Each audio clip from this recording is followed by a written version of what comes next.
direction sets the stage to turn the page. At the raising of the curtain, I am hurting and uncertain of the parts that we have played. Why must the show go on? I can't say these lines again. Why must the show go on? Must I sing this song again?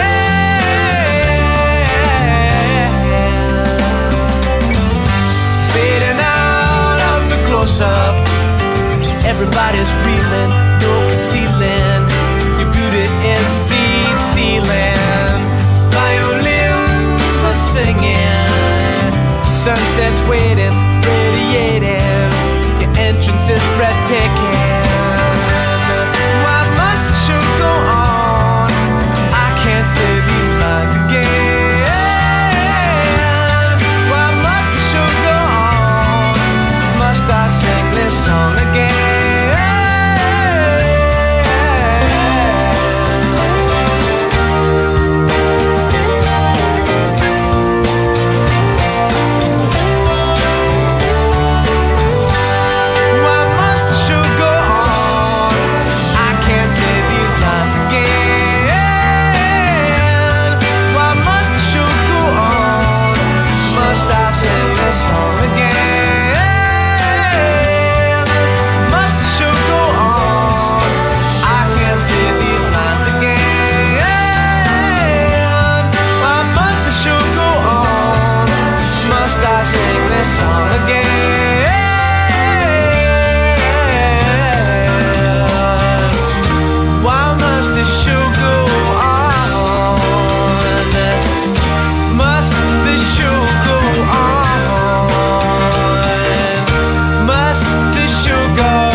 Hello, everybody. Welcome to episode 40 of the Four-Wall Sunday Roundtable. Obviously, it's been about a month since I've done this, so I'm a little rusty. It feels really good to be back. First off, thank you to everyone for the texts and emails regarding the passing of my mother. It really means a lot to me, so thank you so much.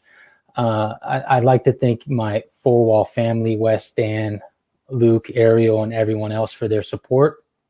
And a big thank you especially to Al and Jeff. They've both been on this journey since 2020 with me, from COVID to the birth of my kid, to losing my mom and everything. So to have them in my corner has been something that means so much to me, and I'm really lucky to have them as my friends during everything that's been going on. But like I said, I'm really excited to be back. Jeff is back with me, my co-host. Jeff, how you doing? I'm doing great, Drew. So great to have you back again. My condolences to you and your family. Thank you so much. I will say I have missed you here very much, but even though you haven't been on in a few weeks, you've still been working incredibly hard on helping to put all of these together. And I appreciate that. And I want to thank you very much for that. And it's also been great just being able to be in touch over the last month or so through everything. So thanks for giving us time, and everyone. And thank you, Al. Thank you so much to Al Rodella for doing such a great job with the camera switching these last few weeks while Drew was on. Could not have done this without you. So thank you, Al. He's back there in the back room, virtually. So welcome back, Drew. How does it feel? Is it like riding a bike, falling off a bike? I was super nervous. I always check my heart rate with my little eye watcher, and it was like the highest it's ever been in a long time. It's funny. But yeah, it feels good to be back. And I'm excited. I'm really excited for this panel. It's something totally different than what we've done. Yeah. So it is good.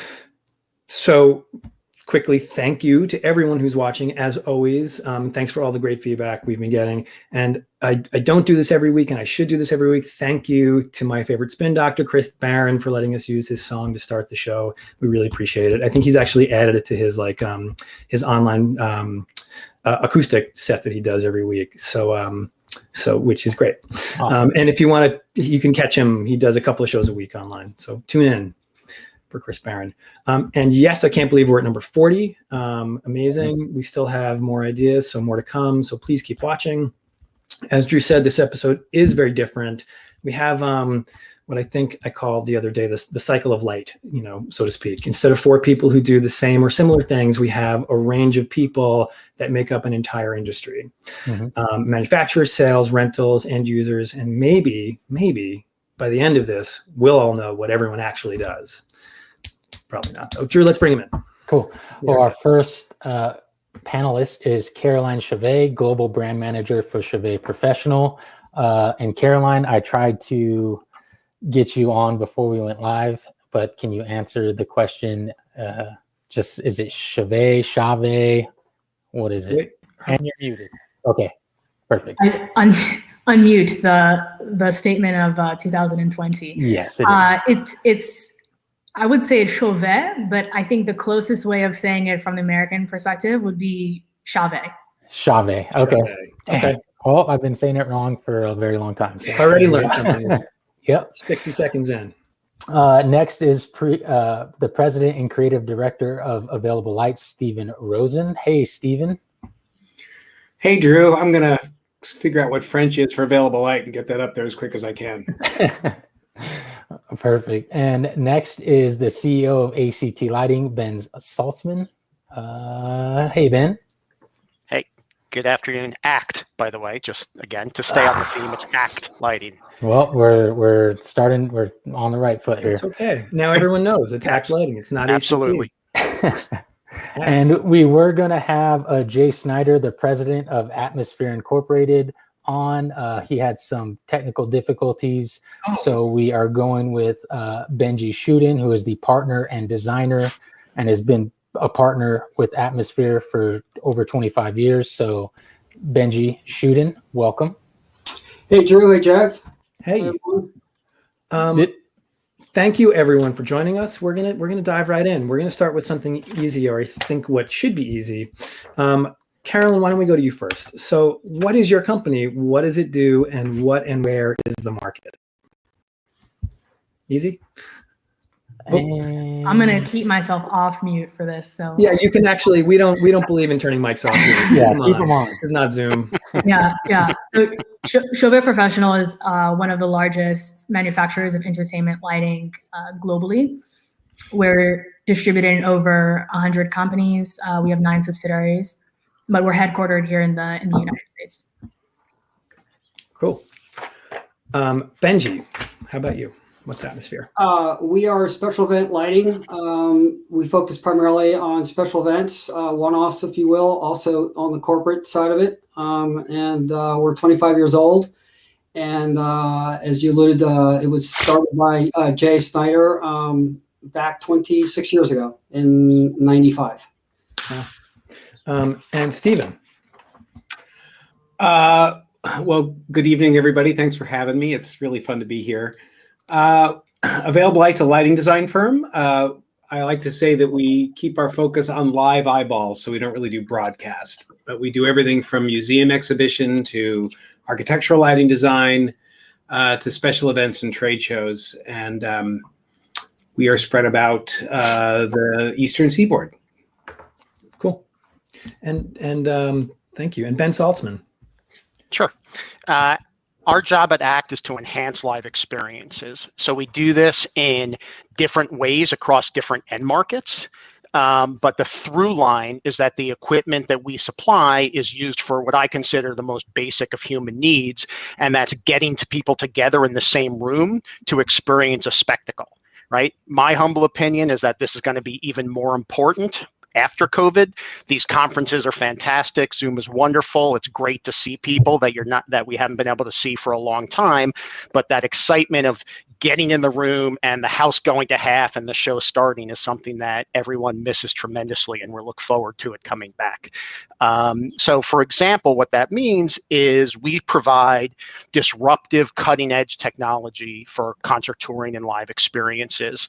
We represent manufacturers like MA Lighting and Ayrton. We work in other markets where, so for instance, Hollywood TV and film, we supply the largest studios with power distribution and cabling needs. We work mainly in the United States and North America, US, Canada, and Mexico. And we do this, we have core values at ACT, accountability, creativity, and teamwork. So, again, we work in a lot of different places, but it's the same job we do in all of those different end markets. Cool. I like that you threw some design school words into the beginning of this. I know. Yeah. I was in some of the same rooms where we all learned those words. Ben and I. Yeah, I'm looking forward to that part.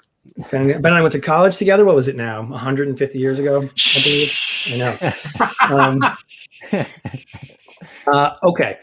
So your hair lasted longer than mine did, but go ahead. It's just a good haircut.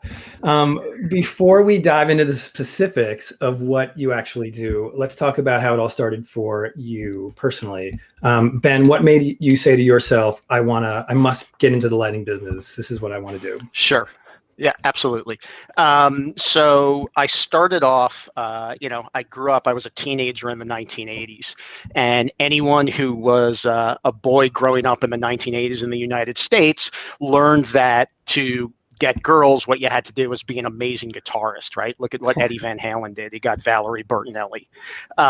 It turns out that I was not a good enough guitarist to be in a band. And so I started working on lighting, and I got really excited about the technology, right? Lakeland High School in Shrub Oak, New York. We had an original slide patch. We had non-axial ellipsoidals from Kliegel. The local community theater, we had the auto transformer dimmers.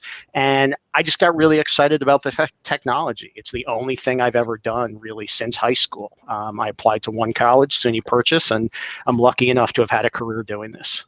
Yeah, I think we have a photo of your. Oh, yeah. So you can tell by my Yngwie Malmsteen T-shirt. Oh my God! I was really trying to have serious guitar cred, but I was never able to get there. By the way, the person on my left, his name's Howard Glickman, still my best friend, and he works at Auerbach and Associates in their San Francisco office. So I think the theme of people is something I hope we're going to touch on a lot today. But so my best friend from 12 is my best friend at 50. That's almost 50. Amazing.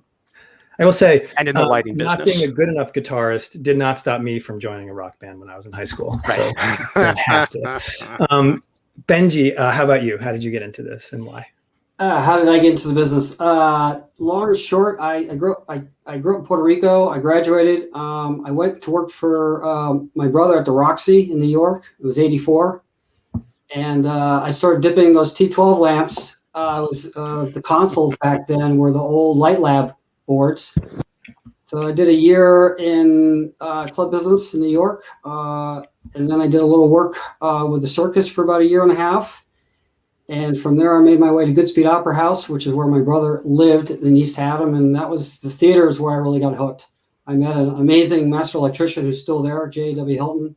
Got to work with Craig Miller, Kurt Osterman, among many other amazing designers. So I spent 3 years there, and from there I went to Arena Stage and did another 3 years there, and freelanced quite a bit. It's where I met Mark Connors, who's obviously with you guys at Fourwall. It was TTF Hal's Bash at the time, and I worked for the Washington Ballet as a master electrician for another 2 years. Met my wife through there, and I met Jay and the current company I'm with now, Atmosphere, for the last 25 years. Cool. That's what, jumped on board with them, and they brought me on board full time. Great.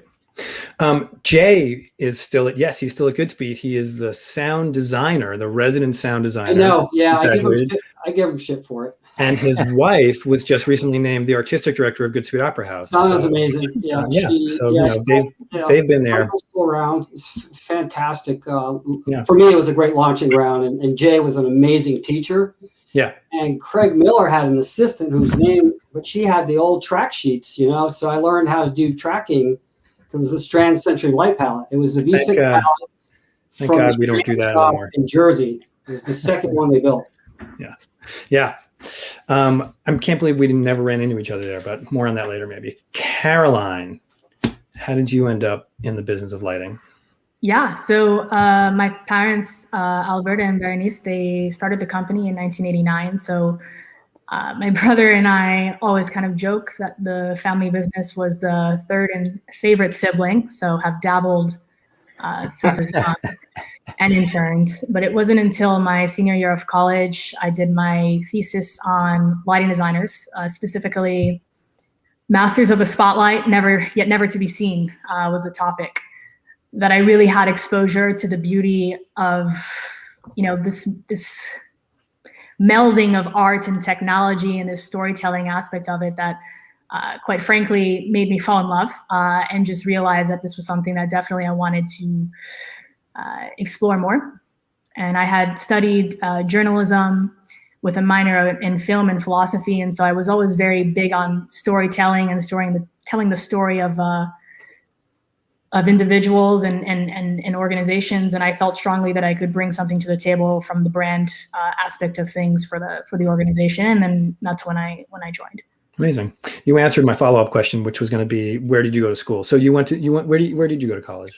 I went to university at Northwestern. I only applied to one school because I was 17 and sure. And I was 17 That's and it was reckless, and luckily for me, I got in. So. But yeah. And you did not study theater or lighting at all. You studied normal people things.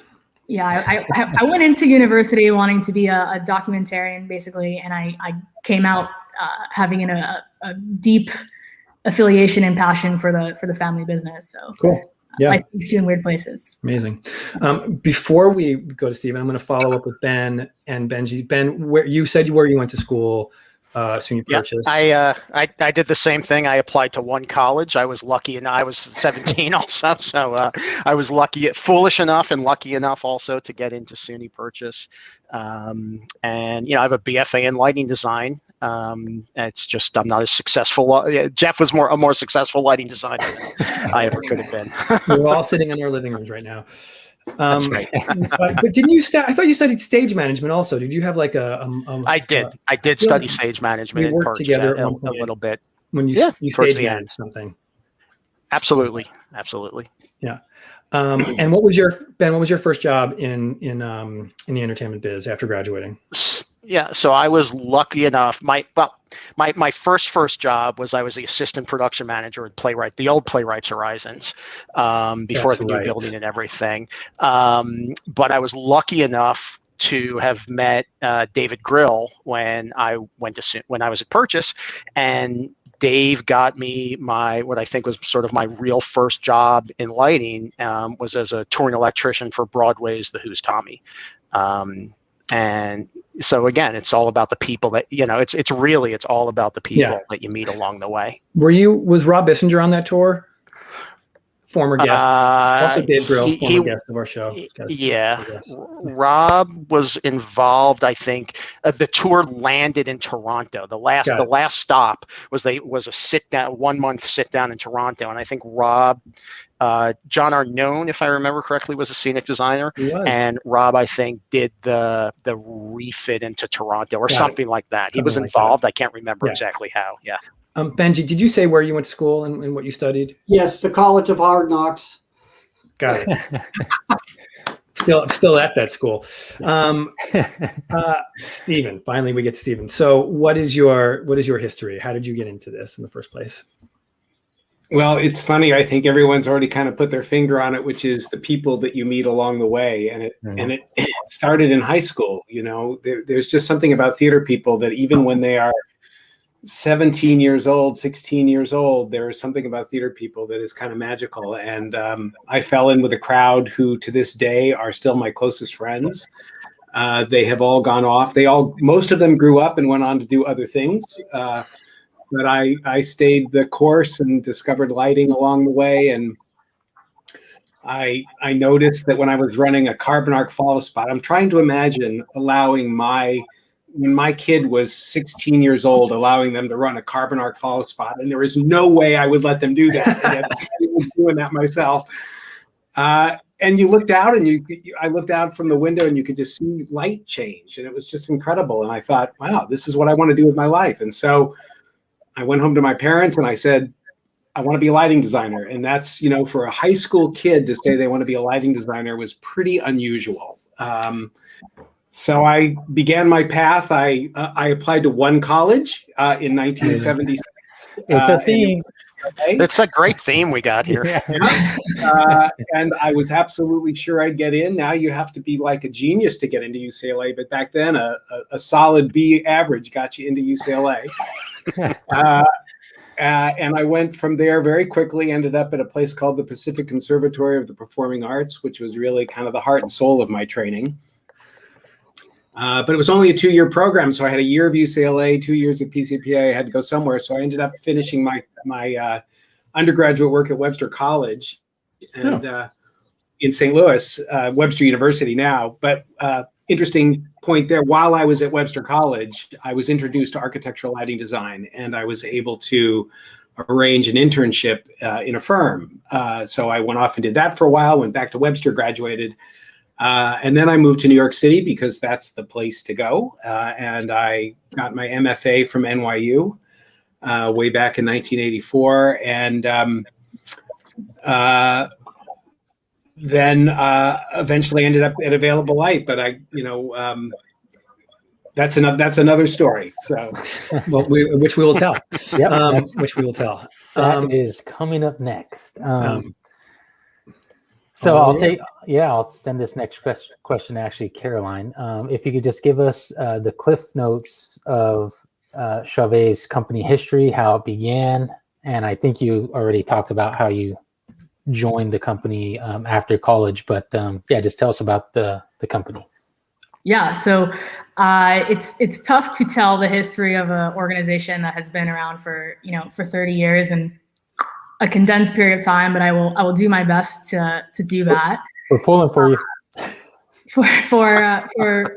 Chauvet has really been an organization that since the onset, our CEO, who starting off on the business was really the picker, the packer, the shipper, a one-man show.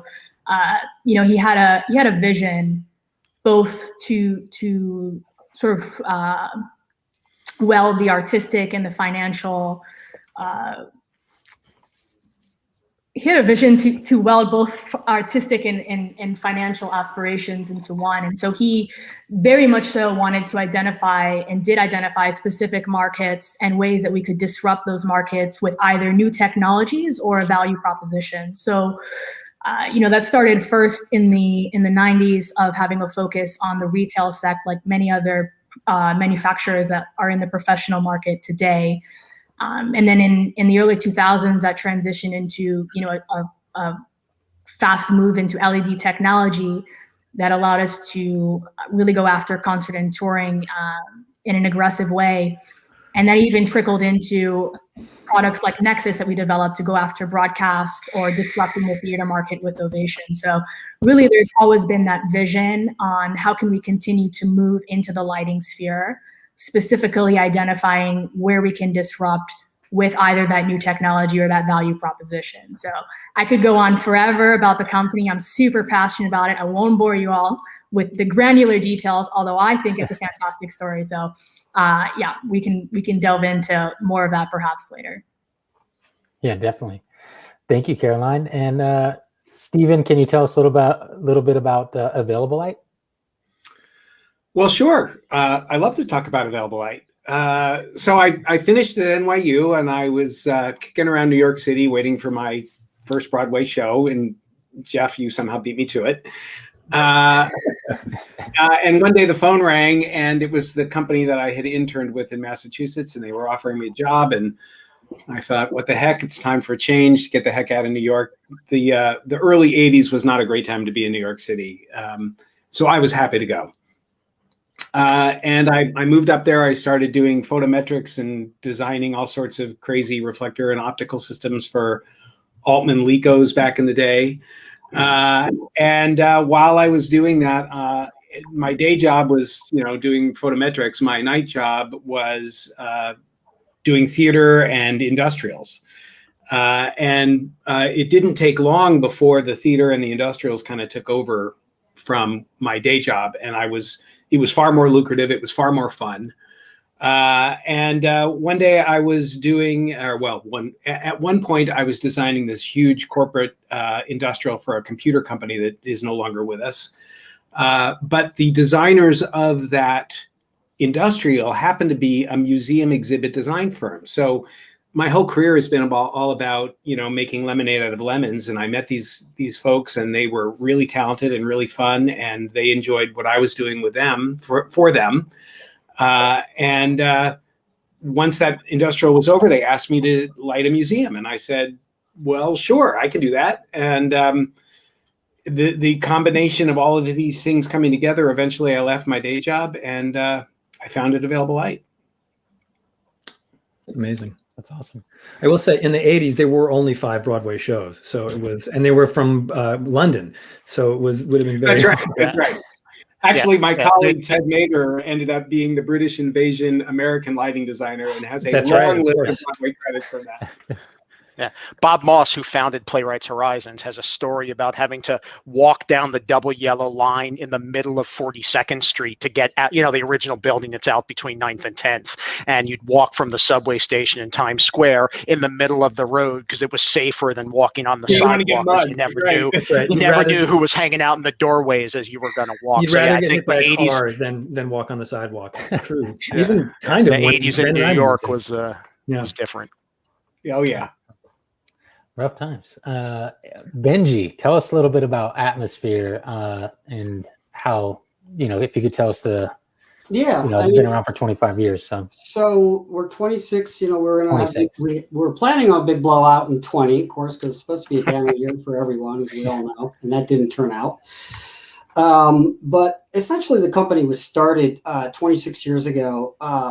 We were all working, Jay Snyder and Joe Scarnecchia were the original founders who started the company, and they were working for a company currently here in Maryland that didn't want to grow and didn't have an interest in really pursuing the production side, which was what we were growing. He had been growing with this particular company. So he and his partner, Joe, decided to go off and start this new company called Atmosphere. At the same time, I stepped into their position at this other company to take over the production management role / designer. And as you can probably guess already, that lasted barely a year. I ended up going over to their side of the fence and joining the team. We were when we first started, it was one truck. Jay had a truck with a PRT rig to do your typical, 120K rock and roll show, and lots of par 38s uplighting because, at the time, our book of business truly was working with party planners, wedding coordinators. It was tons of weddings, pin spotting. And so right out of the gate, we found a niche because what wasn't in DC was a company that could call back in a timely fashion, knock out quotes in a timely fashion. Also, we found that a lot of times the crew were a little rough at the edges, working within the confines of a lot of these. We work a lot, say, in the Smithsonian properties and the different venues, the hotels, etc., where some of the other business from the other company wasn't, they weren't giving us the support mechanism. So we wanted to do it on our own. Right.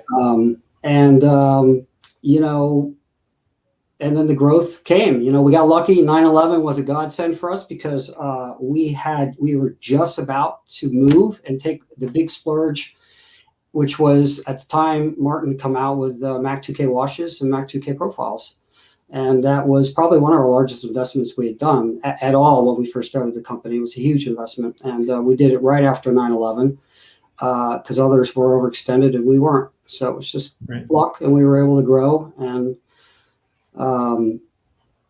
it's our people are our assets. That's the one thing I have to say. Our business model is a little bit different than many others in the sense that our design team, they're not on salary per se. They make a lot of their money from commission. So they're empowered from the beginning. They figure out the gear list down to every piece of cable. We have master electricians. We have people that execute it. And we have shop entire teams in the back of house, but they actually our business model with the design team is that they are empowered from the beginning to end. And we find that the clients really like that because it's relationship driven. Our whole industry is like most industries. So, and here we are. Yep, here we are on the Sunday Roundtable. And last and certainly not least, Ben, tell us a little about ACT lighting. I'll never call it HPT ever again. No, it's by the way, architectural, concert, theatrical ACT. There it is. Again, learning things here in the Four Wall Sunday Roundtable. So ACT has also been around almost 30 years. It's like 28 years, 10 months, and some number of days. I can't remember exactly. But we'll have our 28-year anniversary in June of this year. Will you be doing ACT tattoos at the party? Perhaps we will. Perhaps we will. You know what? I was gonna lay down a bet for if we had LDI this year. For you know what? Let's set that aside for now. I won't attempt anymore. So ACT was founded about 30 years ago by a gentleman named Bob Gordon. Bob had been a touring LD. Acts like REO Speedwagon, Gino Vanelli, people like that. He went to work at a company called Electrotech in California, and managed those accounts. He managed Queen, and then at a certain point he transitioned from the lighting design side to managing accounts for a touring company to selling lighting equipment. And so, you know, that DNA of being a lighting designer is in the foundation of ACT. And what Bob wanted to do then is the same job that we do now. And it's to find unique, interesting, disruptive, and cutting edge products and technologies that we think people need to know more about. And so we bring those to the market. Some of them we make, some of them are manufactured by other people, and we back them up with service support and training. So the same job that ACT did in 1993 when it started is the same job that we do today in 2021. Cool. So my background is you want me to go into that a little bit? Sure. Yes. Yeah. So it's interesting it's interesting to me, of course. As Steven said, nothing I enjoy more than talking about ACT lighting. So I didn't say that. You know, change the last word. Change the last name. Now, so I had been working as a touring electrician. I had graduated from Purchase. I was working on Broadway, and at the time I said, wow, you know, this is fantastic. It's, you know, I've been passionate about it my whole life, but I think it's time for me to get a real job, right? Because I wanted to have a 9-to-5 schedule, and I was foolish enough at that time to think that if I worked on the commercial side of the lighting industry, it was a 9-to-5 job. Of course, now I know that that's just not true. So I had gone to work for a lighting rental company in New York, and we were doing business with ACT. And one day, Bob Gordon came to visit us, and he put his arm around me, and he said, "This is a great job you have here, but what are you going to have for yourself in the future?" And, you know, I was in my early 30s, and I had absolutely no idea what he was talking about. I didn't even know what the future was. And he said, well, listen, why, you know, it's what you're doing here is fantastic, but why don't you come work with me? And when I'm ready to retire, you can buy the company from me. You know, again, I had absolutely no idea what that meant, but I thought it was the coolest thing I had ever heard, right? Here's an opportunity being served up on a golden platter. And that was in 2007. So I joined the company then in 2007. I'm pleased to say that from 2007 to 2014, we quadrupled the size of the company. We opened the office in New York. ACT at the time had been a Los Angeles-based company. And we had about 60 employees at the time. And Bob came to me one day and he said, okay, I'm ready, buy the company. And I said, whoa, you know, had to figure out how somebody goes and buys a company. It took about a year, and finally in July of 2014, along with some business partners, I bought the company from Bob. I'm pleased to say that Bob's still a very close friend. I actually had dinner with him last week. And since then, we grew the company where pre-COVID, we were over 600 employees in 9 offices across North America. So that's amazing. We'll get to post-COVID in just a moment. Yeah, exactly. So, Ben, you just we had. I was going to ask a little follow-up question here, and you've answered it, which is great. The evolution, but I do want to ask one other thing to you, Ben, before we go on. Is this where Bob expected ACT to be? Like, did he expect it to grow this big? Well, employees when he first started it.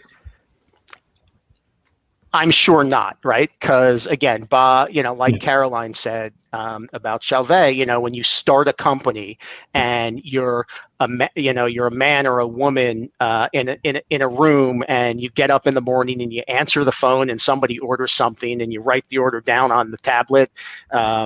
And then you do that 5 more times, then you run downstairs and you pack the box and then you drive it to UPS, right? So the vision to take it, and then the vision to take it from there to where you are 30 years later, you don't always know what's going to happen. I do, like I said earlier, I think the DNA of the original ACT is here, and what we do is the same, but the scale and the scope of our industry is, again, if you talk to people who were here, but I was going to say in the 70s, I guess 30 years ago isn't quite the 70s, but the people who started the touring industry in the 70s, you couldn't imagine, like, the interstate highway system wasn't the same. You couldn't have shows with 150 trucks.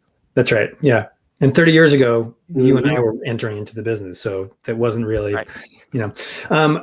Stephen, is Available Light where you thought it would be? Is this what you imagined when you started it? Oh my gosh, no. Not at all. I didn't grow up considering myself an entrepreneur.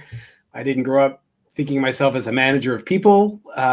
But you turn around one morning and you realize you're doing all of those things. And, through the almost 30 plus years of Available Light, I have learned that the skills I have and the interests I have expanded to meet the challenges of the company.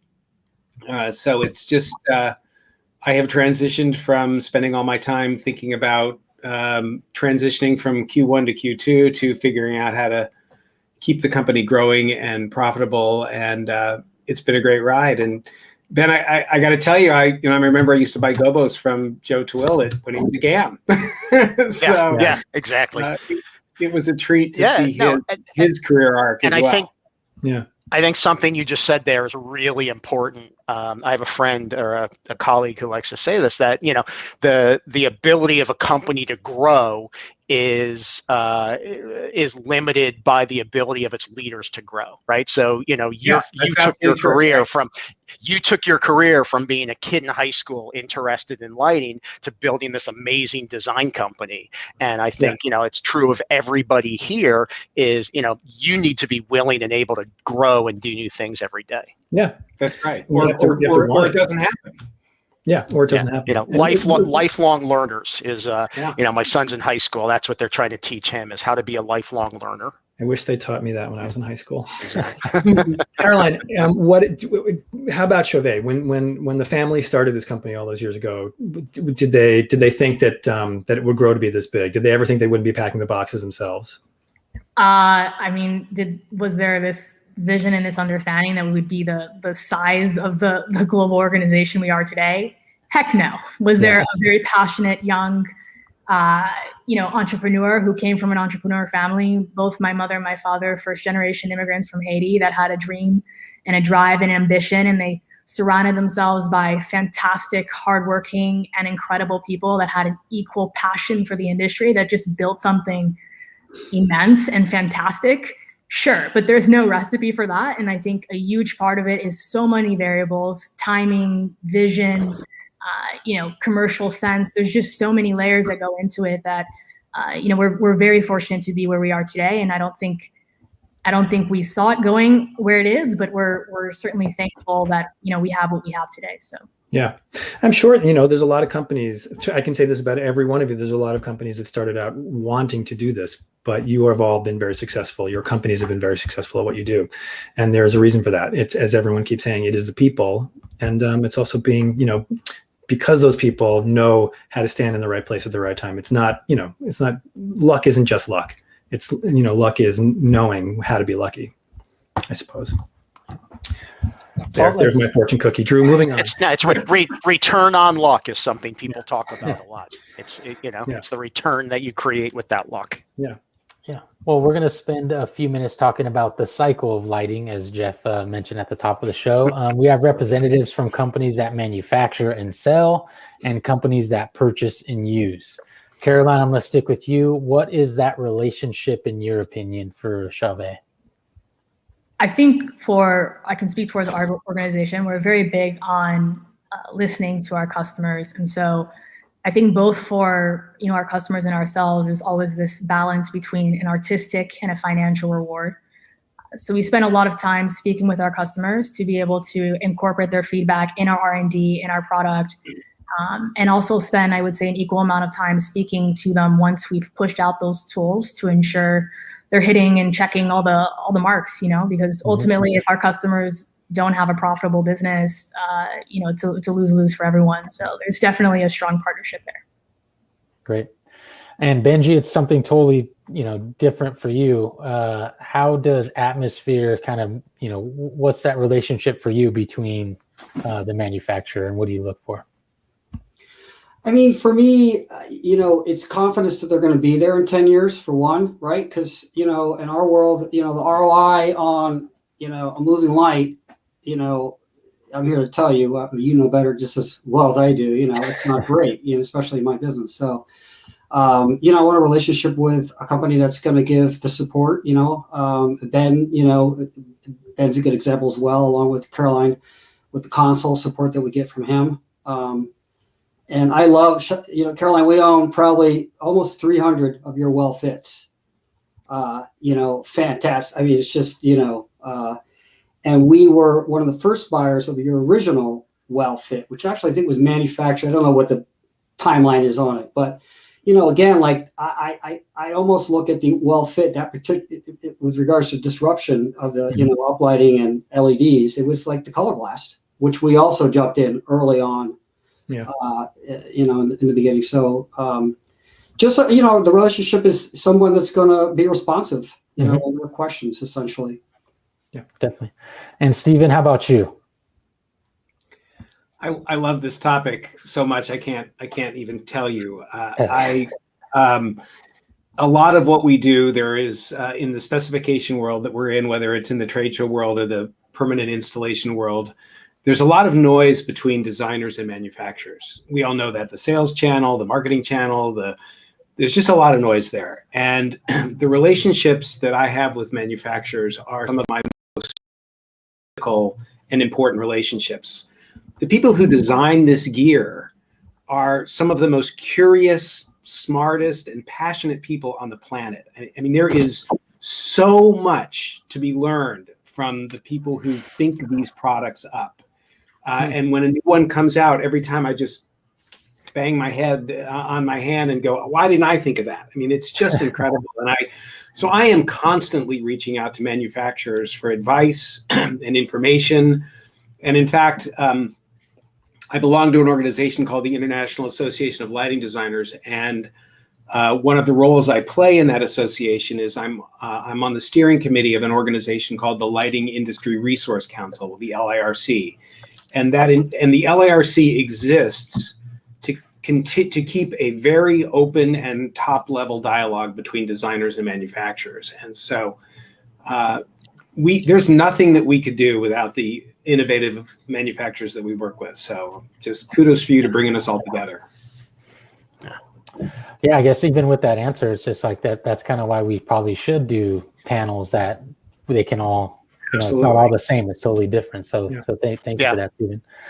And Ben, why don't you wrap it up? Well, it's funny. I look at this from both directions, and what everybody said so far is absolutely brilliant. Caroline's right. It's people. It's talking to the users, understanding what their needs are, looking at ways we can innovate to help, brilliant and creative people do brilliant and creative things. That said, and I apologize ahead of time, I know this will get some groans. Henry Ford used to say, if I asked people what they wanted, they would have told me a faster horse. Right. So, innovation takes inventors.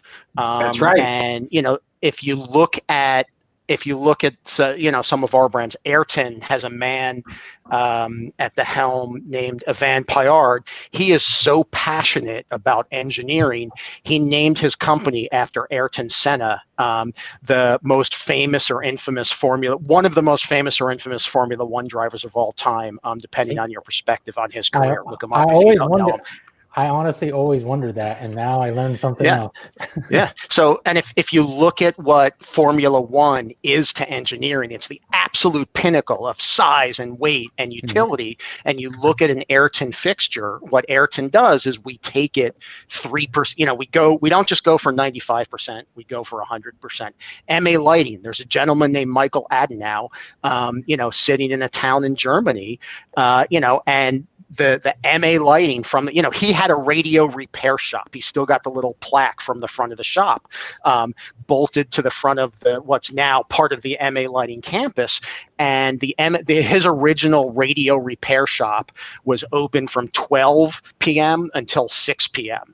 And because what they would then do is they'd go to the disco in the town and they'd spend all night partying and doing lighting shows and having a cool time. So they needed the morning to recover before they could go to the work the next day, right? So it's that passion for the industry, and that's again, to go back to what Stephen said, it's what comes out of the brains of those inventors. And I feel it too, right? It's like, oh man, why didn't I think of that? Because, once you see something that someone has done, what Jeff Bezos has done, it looks so easy, right? But to get from where we were to where they've taken us, or, it really takes someone.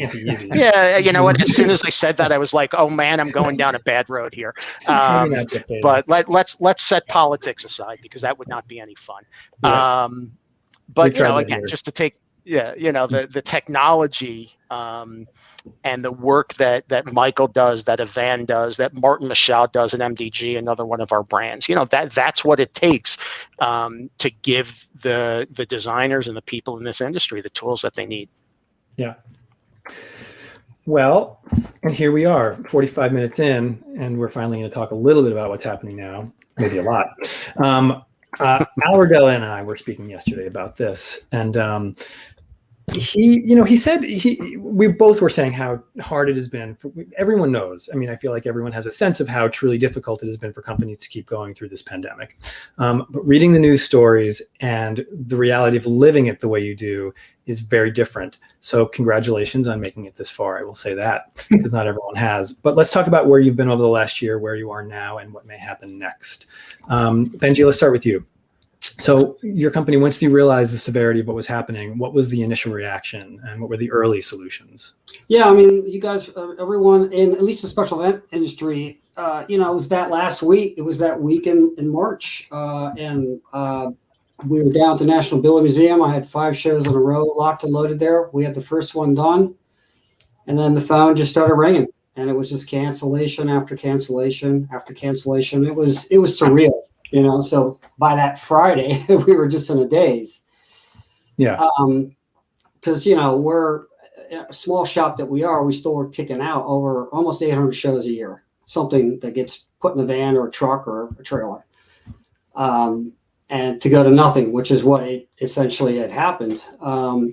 We have a great GM. And so Jay and myself, we got together with my GM, immediately, and we just started reading everything, trying to educate ourselves about what was happening, even to the point where I did a lot of research on, vaccines, learning that, typical vaccine takes 3 years to vet properly, 9 months of vetting minimum, just trying to get an understanding of where this could go.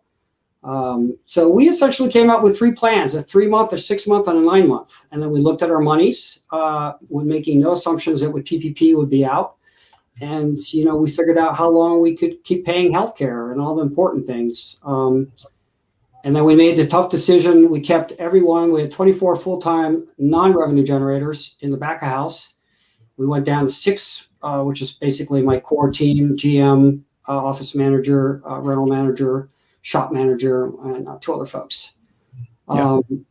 We kept everybody on payroll for an extra through April, so that they could have the time to figure out the unemployment situation. We thought that the goodwill garnered by that would be, was worthy. I just felt it was the right thing to do, even though we had no idea, whether we get any money from the government or anything at the time. Yeah. And as we alluded to earlier in the conversation with how we've all gotten to where we've gotten, it's a little bit of luck. We got lucky. We went into this physically debt-free, which was the first time in our 25 years, in the business. We got lucky. We had planned on moving. So we were able to manage it. The BPP helped a lot. And then we were able to pick up 2 large events. We provided all of the services for our RNC except for the acceptance speech at the White House, which we politely declined. But we did support everything else because I work for RNC and DNC. Yeah, sure. And have supported them for both sides for years. Yeah. But that was a nice bump for us. Sure. It was for McHenry and Mellon. It was almost 3 weeks worth of work. So that was a nice, and the PPP helped that. So, and I think the biggest takeaway that we have a weekly meeting with all of our designers, and we have, like you guys do every other week. I think you do this program. Every week. Every week. So we have a happy hour. Except Easter. Yeah, every Friday we do a happy hour. All of our technicians, designers, anyone's welcome to join the happy hour. We do it for an hour every Friday. I'll be there. And that's been a good hit. Carolyn, how about you? How did Chauvet do? So I think similar to what rhetoric to Benji's, which is, essentially when COVID originally happened, I think most of us were thinking short-term plan. What do we need to think of in terms of 3 months? And 3 months became 6, and 6, 9, and here we are today. But there were many things that we had to do. For sure, there was a move towards using more digital platforms versus the beauty of having that in person. And so that's moved into other things that we may talk about later. But I think the one silver lining in a really tough situation for us is that luckily for us, we were already looking very seriously at broadcast and at virtual production in terms of the next market we really wanted to focus most of our energy on. And so COVID really helped accelerate that in terms of resources. So, but yeah. Yeah. And Stephen, how about at Available Light? What was your initial response to this? Well, we, like everybody else has said, the first thing we did was kind of look at the pipeline and the cash, and that's cash is king when you're trying to keep a business afloat. And we have kind of an unusual situation because we had a lot of work. Well, we had a ton of work on the books in every one of our divisions, but the architecture and the museum work looked like it was going to continue. And our trade show and special events division basically fell off a cliff. And so one of the hardest things for us, when we entered into this, we were 21 full-time employees and probably 6 to 10 freelancers who we employed quite frequently. And all those freelancers were in the trade show side of the business. And so the hardest thing that happened was telling all those people that we didn't know what the future was going to be. And we did downscale a couple of people, a couple of staff people. And then we started to figure out, what is this work from home scenario, right? And trying to figure out how to keep things going and how to keep the communication going. So we invented, like many other firms, ways to meet on a regular and semi-regular basis, huddles in the morning for the designers, project manager meetings, everything on Zoom, every other week cocktail party to keep us all together, and mostly try to communicate with our clients from every sector where they were coming from, what they were doing. We were improvising and following the lead of our clients in every division that we work on. It was a hard time. Yeah. And Ben, how about ACT? What was your initial response? Yeah, to echo what Stephen said, cash is oxygen to a business, right? So your body can't work without oxygen. Your business can't work without cash. So, we were, I think everyone was naive at the beginning, right? I remember thinking, I thinking this was going to be a 14-day problem, then it was a 90-day problem, and then we said, well, we'll be back in the fall, and here we are, 390 some odd days later, That's the wrong sitting fall. exactly where we were. Yeah, exactly. And so, by, I think, the middle of April of 2020, we had figured out that, we needed a cash, we decided what are the four most important things we're going to worry about for during COVID. And, it's cash management, it's our people, it's our facilities, and it's taking care of, our customers and the people we're fortunate to do business with. And we very quickly worked up a strategy of how we were going to do that. And, I'm pleased to say that we have carried through. Obviously, we've had to make a lot of very difficult changes along the way. But here we are in 2021, looking forward to the recovery and what, I think we're all ready to say is going to be a tsunami of work beginning very soon. From your lips to God's ears. Yeah. Yeah. That's It's a perfect. good segue for Drew. Yes, thank you, Yeah. Ben. So two questions, since we're coming up on 55 minutes here. We rarely ask this, but can you tell us, where do you see the next few months going? And is there something the company did over the last year that you will continue to do post-pandemic? Stick with Ben. Ben. I hope not. I really hope not. No. Yeah, I mean, listen, I'm actually, one of the things I've been most proud of during COVID, and we have amazing people at ACT. I have a great leadership team. We have great people. We have great alignment from the board of directors down to solderer number 6 to the people who pack and ship the orders. And what I've been really proud of is that when the pandemic happened, we really didn't miss a beat. We were already in a rhythm of daily meetings, weekly meetings. We've been using Zoom for however many years it's been now to communicate, so that the discipline in the communication rhythm is something that we had before. It served us incredibly well during COVID, and it's something that will definitely carry into the future. Awesome. And Benji, do you have some jobs lined up in the next couple of months? And is there anything that I like, Ben and Caroline, because our niche is more, our region, we do travel out of town, but, I go to Vegas, maybe 3 times a year to do an event,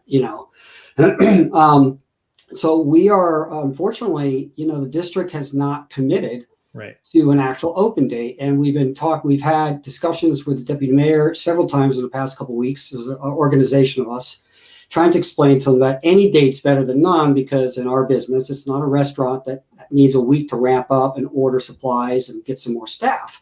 And our, for the events that we're providing support for, these are huge events that people plan out months in advance. There's all kinds of organizing, booking the venues alone, as you guys know. So we're having a little bit of a struggle right now with the district. So our fall's looking good, but no one is committing 100%. So the short of your question, I think we'll get through the fall. We'll have a good fall. I think there's going to be a windfall, but it won't. And I will tell you this, I know for a fact, talking to producers in Florida, they have seen more hits on algorithms they have on their website, and the calls coming in from people that are moving their events, whether it's weddings or anything else, to Florida and other states that have committed to an open date. So we're struggling with that, but the light's at the end of the tunnel. We're gonna have to wait a little longer. Yeah. And Caroline, how about the Chauvet? What does it look like for the next couple of months? And is there anything you're going to take with you that you started in the pandemic?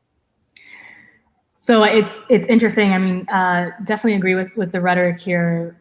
Holistically, I can say that for the U.S. specifically, I've had more calls and texts about events happening in the now, more so than I could definitely say prior to. So for me, I do feel in the U.S. there's just this renewed excitement in the air of at least knowing that there is that light at the end of the tunnel, seeing a timeline. It's made a huge shift in a lot of people's minds and quite frankly, even their mental health. When you're in live events, you're used to constantly being surrounded by your family on the road. So it's different when that is removed.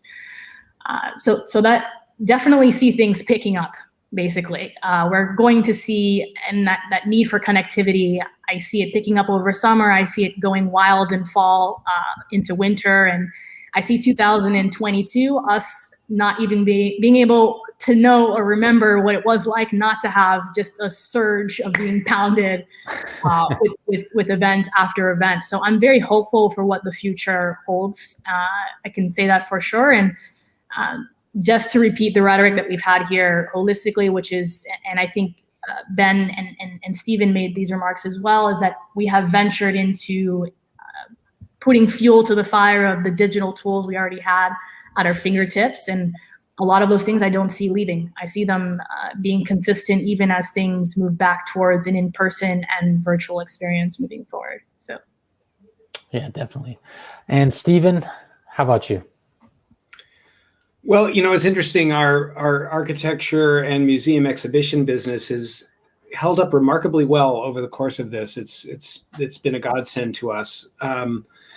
But with our public events side, my biggest question is what's the new model? Like, what's the reality for these sectors, and what are the common social behaviors that are going to become the new norm? Because we feel that as a service organization, we serve our clients.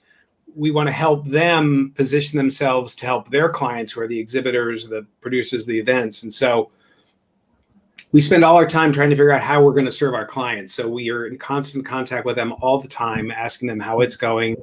We're hearing murmurs and whisperings, just like the rest of us. There are Florida, Texas, Nevada, hopefully, are going to be the first states where we find ourselves doing work. And our fingers are crossed, and we're feeling optimistic.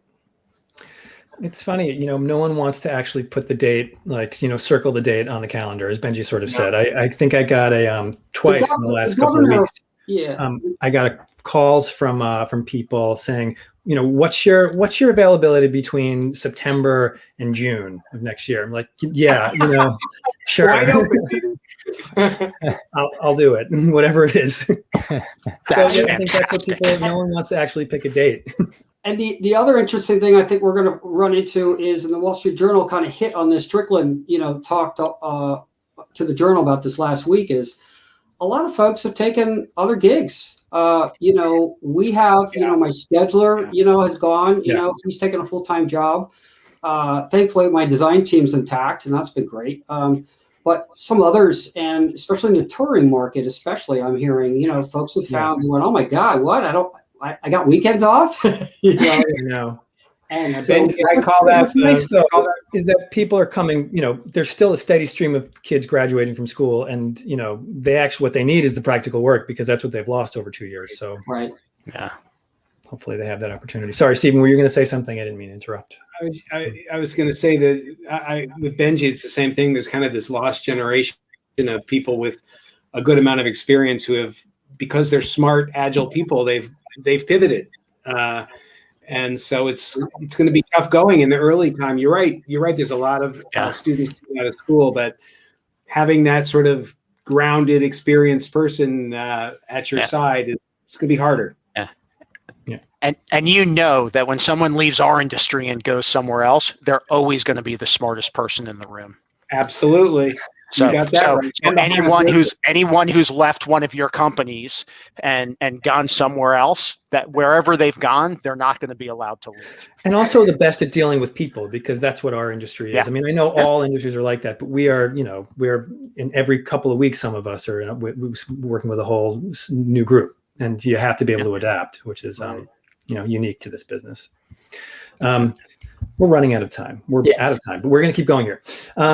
So let's pretend that pretend that the rest of this is a little bit of rapid fire. We'll even get to that soon. But let's talk for a moment about trade shows. So many people have so many opinions on trade shows. So what I'm curious about is, will you attend trade shows when we're back? Is this something that will you jump back into it? Will you be a guest or an exhibitor? How do you feel about that, Ben? Are you guys, is ACT gonna dive back into all the trade shows? Yeah, listen, people want to get together. right? It's just what we said an hour ago, right? People want to be in a room together. They want to talk. They want to touch each other. They want to talk to each other. When you work in our industry and it's about equipment, they want to touch the equipment and talk to somebody about it. And again, virtual is fantastic. Everyone's done a great job of adapting. It's not the same.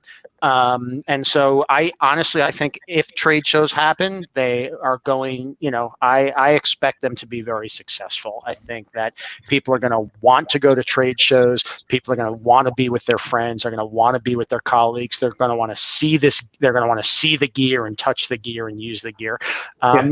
And it's going to be very challenging because, if you look at where what's happened both to the companies in the industry and to the people in the industry, it's been a very challenging, if there's a trade show in the fall, it'll have been a very challenging 18 months and everyone's going to want to get on a plane and go fly and see each other. And, the economics of how we make that happen is something that together we're going to have to solve.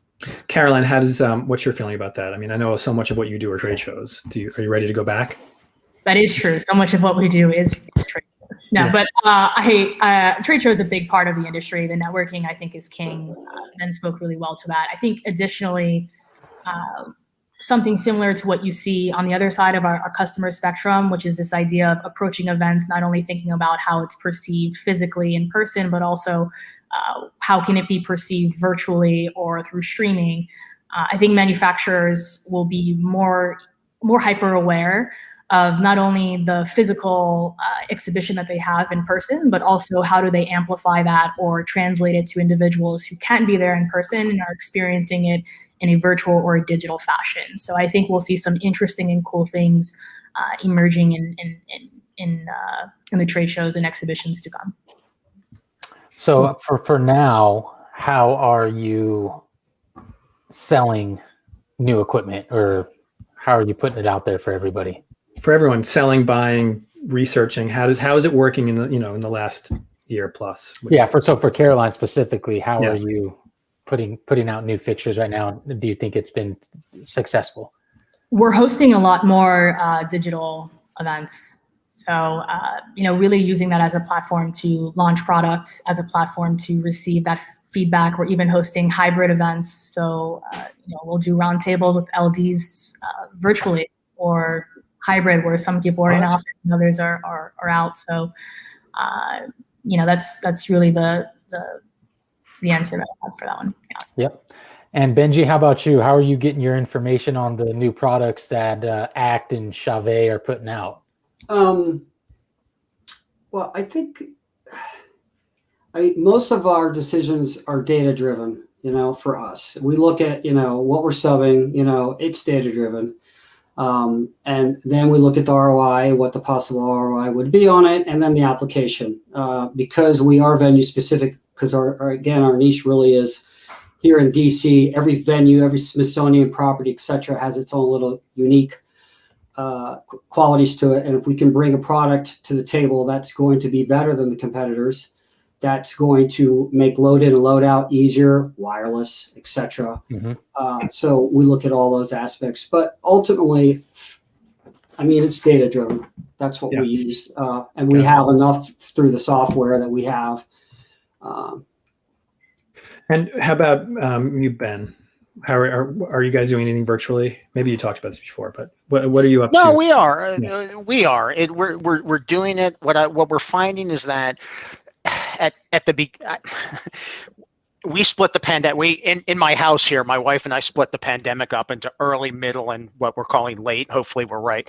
Early COVID was all about drinking and eating and Zooming with your friends that you hadn't seen in 50 years, and cocktails at 3:00.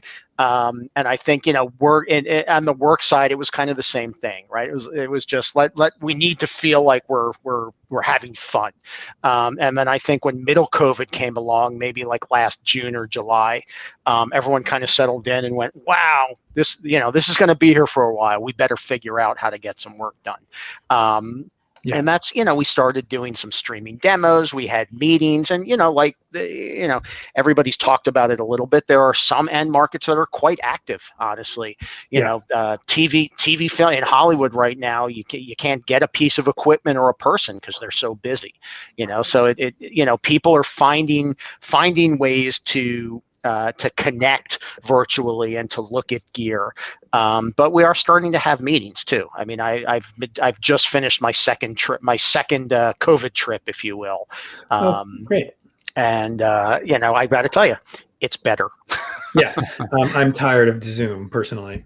And I'm here as a buyer. I definitely would go to LDI. I want to see the products, so I'll definitely jump on a plane, to see both Ben and Caroline's products. I want to touch, feel, pick it up. I want to. Well, you can also sit down at the Four Wall Sunday Roundtable at LDI. I mean, that's right. We'll see. I like this. Stephen, I guess now it's a two-part question. Do you go to trade shows? Did you go before when there were trade shows? Is that how you learn about new equipment, or how do you learn about new equipment? Is that for a confusing question? Lots of ways, but trade shows were kind of the key for. There's something about a conference when a lot of people there's sort of that electricity or that buzz that goes across the show floor. Did you see this thing over there in booth 1735? You got to go see that. And that kind of energy is what makes these shows so exciting and makes the learning a lot of fun and palpable. When we do this all virtually, it just loses some of that energy. It's just like letting the air out of the balloon. And so we are trying, like the Dickens, to sit through these virtual demos with manufacturers and sales reps, but it does not take the place of having the equipment in your hands, tearing it apart. Usually we break it in our lunch and learns, and then we figure out whether it's going to work or not. And so the human connection is something that is so critical. There's something. It's just different if you say, "Did you go to that Four Wall virtual party?" compared to that's right. That's right. Not the same. Did you get your virtual tattoo from Four Wall? It's not the same. No. I've got an Alwadella tattoo. That's right. Wow. Prove it. Well, let's get. Wait, I will say. Well, let me say one quick thing. If Ellen is watching, I'm sure has a very big smile on her face, because I think her biggest fear is that no one's going to go back to LDI. So we're there, Ellen. We're coming. It's a huge networking. I mean, Eddie, it's a huge networking opportunity as well. So I think everyone is nervous. I mean, not everyone. I think everyone at that company was nervous that people wouldn't, would be afraid to come back or would find something else. So it's great. I'm sure it's great for them, and it's nice for me to hear that it's still important. All right. She watches. We are running. I mean, we already ran out of time. We're going to do this. We're going to do this rapid fire quick. Melissa Hangman, she said, accept the Four Wall virtual convention. I think she means Four Wall virtual vendor showcase, which we're still going to have next month. So, yeah, that too, but it's better in person. Let's get started. Jeff's Roundtable Rapid Fire. All righty. Here we go. Driving to the end. Benji, starting with you. Something you recently watched or streamed on TV. The Crown and Chefs. Caroline. The world's biggest art heist. Ooh, Ben. Yankees. Yankees. Stephen. Call My Agent and Stanley Tucci Traveling Through Italy. Both great. Yankees pulled out a win today also. All these are great. I'm going to watch some of these I haven't watched. I'm going to do it. Frustrating. Steven, best advice you were given by anyone? Who is that to? You, Stephen. To you. The best advice I was ever given is you were given 2 ears and 1 mouth for a reason. Yes. This is not the first time we've heard that on this show, actually. Ben. All right. This came from Steve Terry at Production Arts. And it was always do what you said you were going to do when you said you were going to do it. That's the key to success in the lighting industry. That's a good one. Well said. Caroline. Work hard, play hard. Benji. What Caroline said, but stay organized. Benji, something you wish you knew when you started your career. I wish I had paid more attention to computer programming back in 1980. We had it in high school. I wish I had embraced it. Yeah. Caroline. don't be afraid to succeed. Great. Ben. How much fun it was going to be, because I would have enjoyed it more along the way. Yeah. Stephen. Well, similar to Ben, it's to enjoy the arc of a project. You know, we all work to the finish line to finish a project, but what we do every day is really our purpose. Yeah. Stephen, what is an important skill needed to do what you do? Well, beyond the technical and artistic things that I do, I think it's the successful interactions I have with others, managing them, listening to them, responding to my clients, communication. Ben. Finance. The BFA in lighting design helps a lot, but running a 600-person company takes some skills that I wish I had learned in college. Yeah. Caroline. Definitely being a good listener is key. Benji. Yeah, people skills. It's key. Yeah. Benji, what is the least favorite thing you have to do as part of your job? What is my problem? Finding a boneyard. Caroline.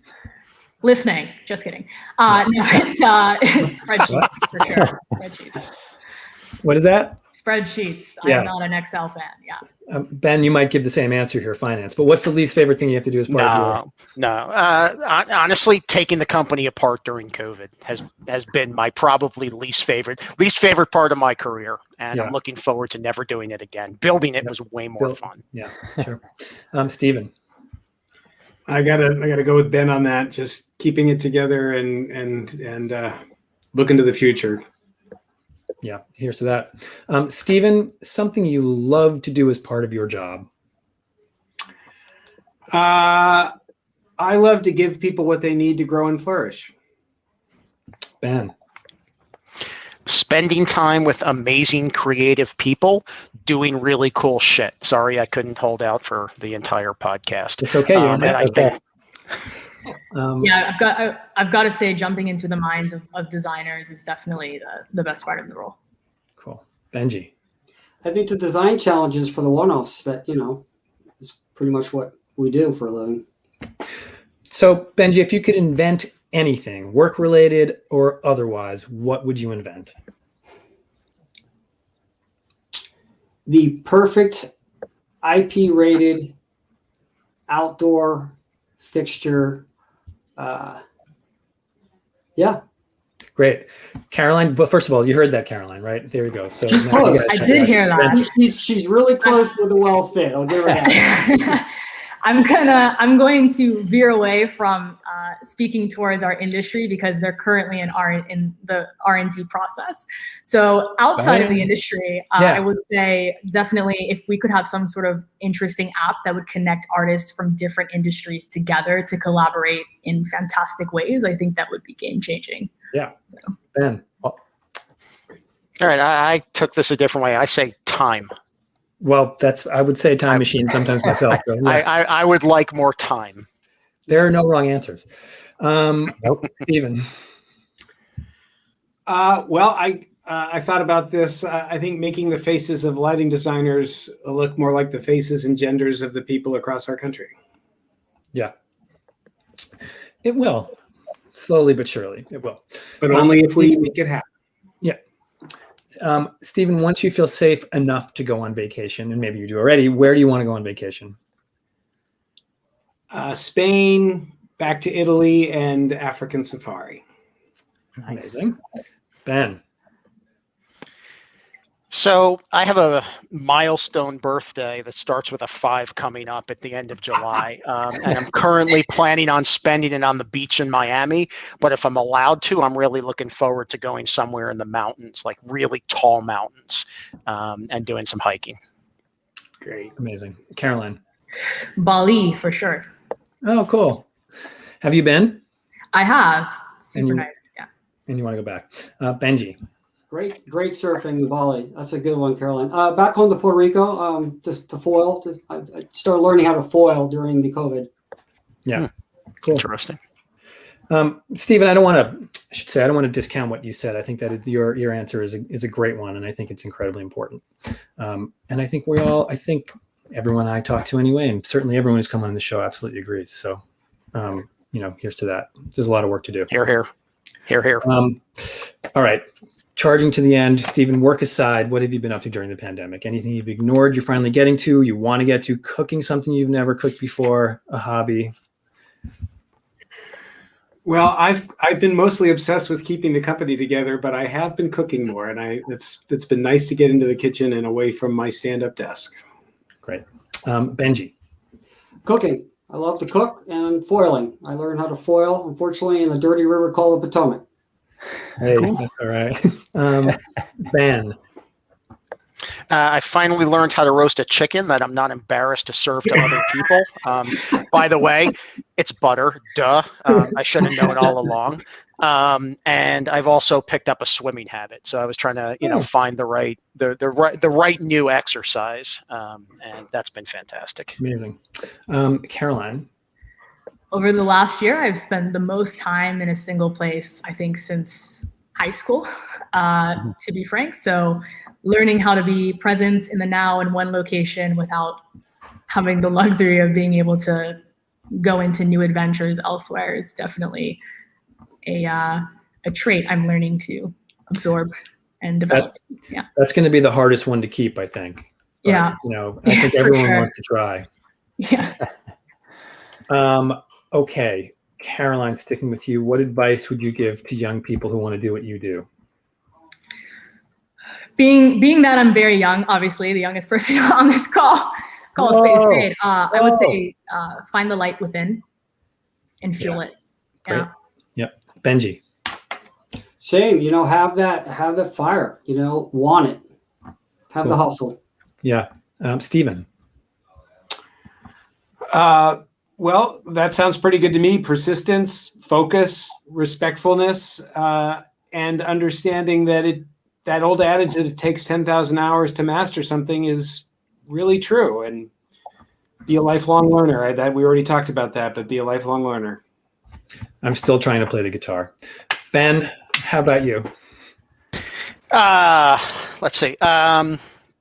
Start on the ground floor, learn your craft, whatever it is, learn a work ethic, learn discipline. The most important thing I learned at SUNY, other than the people that I met, was 5 minutes early is on time is late, and late is inexcusable. So learn how to conduct yourself personally, and talk to as many people as you can. I want to make a plea. Anyone who's listening to this, hopefully we haven't driven everyone away. Please feel free to send me a note. I'm not a big social media person, but my email address is real easy. It's ben@actlighting.com. I'm always happy to talk to people. I've been really fortunate to have people help me in my career. So yeah, great. Bravo. Yeah, bravo. Well, that is. I was never, even at purchase, really good at that 5 minutes early is on time thing. I'm still working hard, like playing guitar. Yeah. Drew, were there any other pictures that anyone failing all the way to a Tony Award? No, we put all the ones that I had. Oh, you did? I thought I saw one from Stephen. I put that. Oh yeah, Believe me, you do not need to go out on that. Okay, well, we just did it quickly. Is there anything anybody wants to clarify, add, or retract before we leave this evening? I'd like to thank you guys. This was really a lot of fun, and I'd like to thank the other folks. I know a couple of you, not all, but I feel really fortunate to have gotten to do this. It was a lot of fun. Thanks for doing it. Nice to be in the room with you. Absolutely. No, thanks for having me. Not a problem. Thank you, everybody. There is a few comments in there, so sorry we couldn't get to all of them. If you would like to go in and respond back, Ben, I know you said you're not a social media person, but thank you, everybody. Caroline, Benji, Stephen, and Ben, we really appreciate you being on episode 40. It was good to be back. Jeff will be back next Sunday with a new panel, and episode 2 of the light humor series will be out soon in the next couple of weeks. So we're super excited to put that out for everybody. Thanks, everybody. Thanks. Have a great rest of your weekend. Cheers. Have a good weekend. Thank you. All righty. Cheers, all.